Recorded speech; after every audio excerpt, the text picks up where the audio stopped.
पंढरपूर नगरपालिकेने जी करवाढ केली त्या करवाढीमध्ये नगरपालिकेने सांगितले की 10% करवाढ केली, परंतु प्रत्यक्षामध्ये त्या ठिकाणी काही ठिकाणी 27%, काही ठिकाणी 40%, काही ठिकाणी 100, 300%, 400% करवाढ झाली आणि मग त्या ठिकाणी नागरी सुविधा मिळत नाहीत। एका बाजूला पंढरपुरातले सगळे रस्ते खराब आहेत, पंढरपुरात अस्वच्छ पाणी येते, एका बाजूला आरोग्याची सेवा नाही, शिक्षणाचा विशेष कर आणि पंढरपूर नगरपालिकेच्या सगळ्या शाळा बंद आहेत आणि मग हे कर घेतले जातात, वृक्ष लागवडीचा कर घेतात, परंतु वृक्ष लागवड होत नाही, संवर्धन होत नाही आणि मग हे कर वाढवले जातात, परंतु त्या ठिकाणी सुखसुविधा मिळत नाही। तर त्या ठिकाणी सुखसुविधा देईपर्यंत आपण करवाढ करू नये अशी या ठिकाणी भूमिका आम्ही त्या ठिकाणी घेतली। आज नगरपालिकेने जो काही प्रशासक आहे आणि प्रशासकाला असा निर्णय घेण्याचा अधिकार आहे का आणि ते तपासून हे दीपवाळी आणि वारी हे एकत्र असताना त्या ठिकाणी प्रसिद्ध केल्यामुळं आज 12 तारीख त्याची लास्ट डेट दिली, परंतु नोटीस पोचल्यानंतर 30 दिवसामध्ये आमची हरकत नोंदवायला मुदत मिळाली पाहिजे, परंतु तशी मिळाली नाही। तर त्या ठिकाणी आम्ही आज त्यांना प्रामुख्याने मागणी केली की प्रत्येक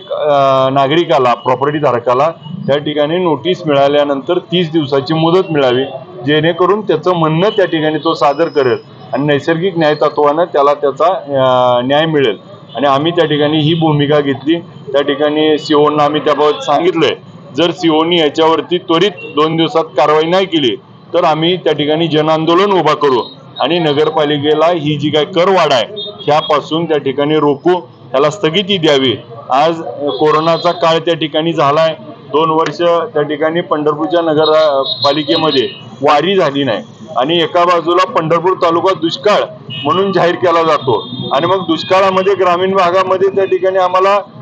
कर माफ केला जातोय, शिक्षण फी माफ केली जाते, त्या ठिकाणी लाईटमध्ये सवलत दिली जाते आणि दुसऱ्या बाजूला त्याच तालुक्यातल्या शहराला मात्र अशी करवाढ होणं ही दुटप्पी भूमिका आहे। आज दुष्काळाच्या पार्श्वभूमीवरती ही करवाढ पुढे ढकलण्यात यावी आणि स्थगिती त्वरित यावी अशी आम्ही मागणी केली आणि त्यासाठी जर वेळ पडली, यांनी जर त्वरित त्याच्यावरती स्थगिती नाही दिली तर आम्ही सर्वजण मिळून पंढरपुरामध्ये जनआंदोलन उभा करू आणि या नगरपालिकेकडून कोणत्याही परिस्थितीत स्थगिती मिळवावी। नगरपालिका हे त्या ठिकाणी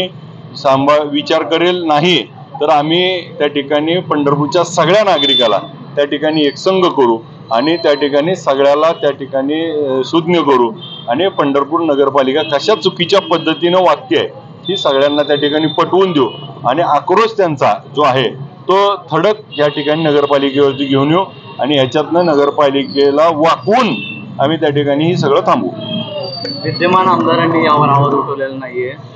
काय सांगू शकाल? ते भाजपचे विद्यमान आमदार आहात, त्यांना कर विषयी माहिती आहे तर देखील आवाज उठवला गेला नाही। गल्लीपासून दिल्लीपर्यंत त्यांच्याच पक्षाचं सरकार आहे, परंतु त्यांना काही ना काही करून ह्या सर्वसामान्य जनतेची पिळवणूक कशी होईल या पद्धतीचं धोरण हे राष्ट्रीय लेवलवर राबवलं जाते, त्यामुळे इथं देखील तेच त्या धोरणाला साथ देत आहेत। पंढरपूर नगरपालिका किंवा पंढरपुरातल्या नागरिकांपेक्षा त्या ठिकाणी त्यांना पक्ष महत्त्वाचा असल्यामुळे त्यावर आवाज उठवत नाही, परंतु आम्ही त्या ठिकाणी मजबूतपणे आवाज उठवू आणि त्याला न्याय मिळवू।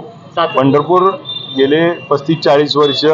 ज्या ठिकाणी सत्ता आहे त्या सत्तामध्ये त्या ठिकाणी काम झालेलं नाही हे आपल्या माध्यमातून आणि नागरिकांना दिसतंय। मग रस्त्याच्या सोयीसुविधा असतील, पाण्याची व्यवस्था असेल, आज आम्ही देश स्वतंत्र होऊन 70 वर्ष झालं तरी मूलभूत सुविधांसाठीच आज त्या ठिकाणी आबदतोय आणि विशेष म्हणजे पंढरपूर एकमेव त्या ठिकाणी तालुका शहर आहे की जिथं राज्याचे प्रमुख मुख्यमंत्री प्रत्येक वर्षाला त्या ठिकाणी येतात आणि प्रत्येक वर्षाला वारीचा निधी असेल, वेगवेगळे निधी मिळतात, परंतु या ठिकाणी कुठल्याही सुखसुविधा मिळत नाही। मला नक्की खात्री आहे येणाऱ्या काळामध्ये त्यांना नागरिक जागा दाखवतील आणि विकास त्या ठिकाणी भविष्य काळामध्ये करण्याची संधी देतील। आता आम्हाला त्यांच्या आज प्राथमिक बैठक झाली आहे, त्याच्यातनं अंदाज दिला आणि त्याच्यावरती आम्ही जर तसं दिसलं तर त्यांना देखील आम्ही नोटीस देऊ।